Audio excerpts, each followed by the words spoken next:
I'm Sherry Thatcher. I'm a professor of business administration at the University of South Carolina.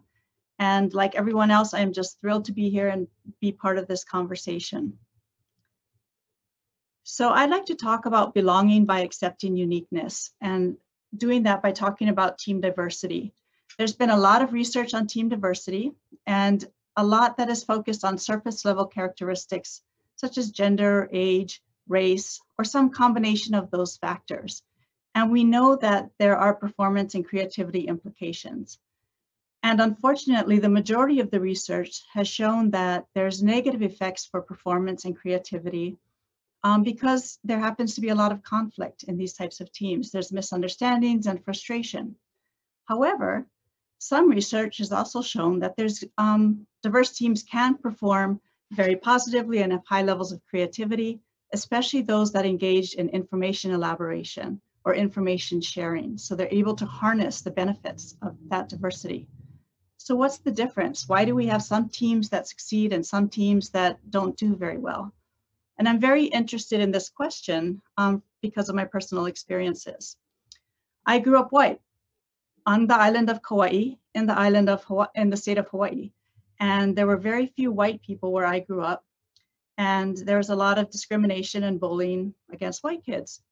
And it was very confusing to me because my friends were all of different races. But there was also a large number of people who really didn't like me only because I was white. And so at a very young age, I realized that understanding diversity and how people get along is not about similarities and differences. It goes much deeper than that.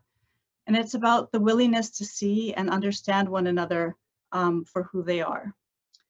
So I became interested in this idea, which I did some research on with some colleagues, of identity comprehension. So if you think about a team and you look at how people want to be seen within that team, do others see them that way? Or are they seen for just their outward characteristics? So identity comprehension is the extent to which individuals on a team accurately understand the identities that are important to the others on the team. For example, when I'm working on a research team, I want people to know that my areas of expertise are diversity, identity, conflict, fault lines. I want them to know I'm hardworking and conscientious. But I also want them to know that I'm from Hawaii, that I've lived for a number of years in Asia and worked in Micronesia, that I have 2 college-age children, that I play tennis. Why does it matter? It matters because it makes me feel like I belong to the team and that others see me for who I want to be seen as, and I'm unique. I have something different that I bring to the team, and I'm accepted for that as well. It also matters because it sets the foundation for expectations. And it matters because it helps us avoid the detrimental effects of conflict, can help us avoid stereotypes, and can pave the way for us to better share information in a collaborative way. So what does this mean for virtual teams? I actually think that it's an opportunity for intentional inclusion. I was really actually surprised by what Sheila presented at the beginning, because I was like, oh, it basically says what I think would happen, which is sometimes people feel more free to express their identities or who they are in a virtual environment. And so managers and leaders, we now have the opportunity to create that environment.